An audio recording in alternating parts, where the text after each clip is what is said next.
An elevated trolleybus line has started trial operation in Mexico City, with Chinese-manufactured trolleybuses running on the line.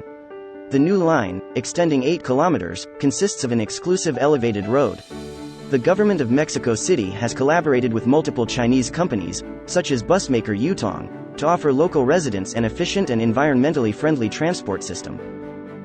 Pero hemos tenido mucha colaboración con este país, en los trolebuses, en el metro, hoy con los autobuses, así. Son obras que mejoran el medio ambiente, disminuyen emisiones también que provocan el cambio climático, pero además son obras de justicia social, que generan igualdad y mejoran la vida de las familias.